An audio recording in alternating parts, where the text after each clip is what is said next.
Ada yang nanya, "Dok, posisi nyawa itu di mana?" Karena saya nggak tahu, saya jawab bercanda. "Coba cari di Google Maps, siapa tahu ada." Ya karena saya memang nggak tahu, karena saya nggak pernah diberitahu. Dan ketika saya berusaha mencari tahu, tetap aja saya tidak tahu. Yang saya tahu ada misteri besar di dalam kehidupan ini.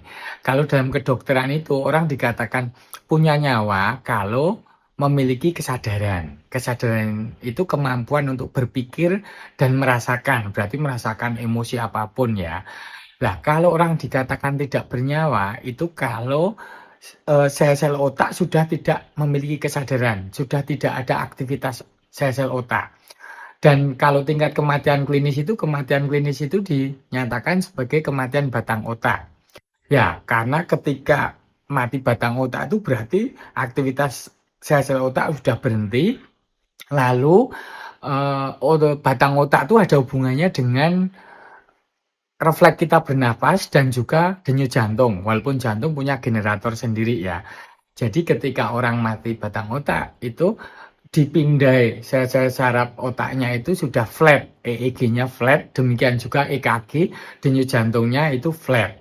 Itu beda dengan orang pingsan. Kalau orang pingsan itu suplai darah ke otak berkurang, jadi kesadaran menurun. Tetapi gelombang otak masih bekerja, terutama gelombang delta. Demikian juga orang tidur. Kan gelombang otak kita itu ada pembedaan gelombang beta, alfa, theta, dan delta. Kalau orang tidur itu theta dan delta masih beraktivitas. Mungkin seperti itu gambarannya. Ya beda lagi dengan orang yang amnesia. Amnesia itu pusat untuk memorinya sudah terganggu, sudah tidak bekerja dengan efektif lagi. Misalnya seperti itu. Nah, berarti pusat kesadaran kan ada di sel otak. Padahal jumlah sel otak itu ada ratusan ribu miliar. Mungkin sama dengan jumlah galaksi di semesta ini.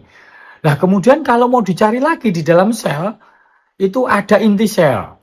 Kemudian kalau mau dicari lagi di dalam inti sel itu ada kromosom. Di dalam kromosom ada protein, ada asam amino. Kemudian ketika dibuka lagi ada karbon di situ. Ya, ketika atom karbon dibuka lagi mungkin ada proton, kemudian ada quark dan lain-lain. Nggak ada habisnya karena ilmu pengetahuan itu sedang mencari terus sampai sedetail-detailnya. Jadi kalaupun memang seperti itu, kenapa harus dibikin rumit? Bagaimana coba menceritakan bagaimana atom karbon kita bisa merasakan senang, sedih, kecewa, ambisi, nafsu, dan lain-lain. Lebih rumit lagi kan? Jadi ngapain dibikin rumit gitu. Lah, mumpung kita bernyawa aja deh. Itu kita gunakan nyawa kita untuk hal-hal yang baik untuk kita sendiri dan syukur-syukur bisa baik buat orang lain. Dibikin simpel begitu saja. Karena hidup itu nggak terlalu panjang. Jangan dibikin rumit. Kita jalanin, kita nikmatin, dan kita syukurin. Jangan kita sesalin.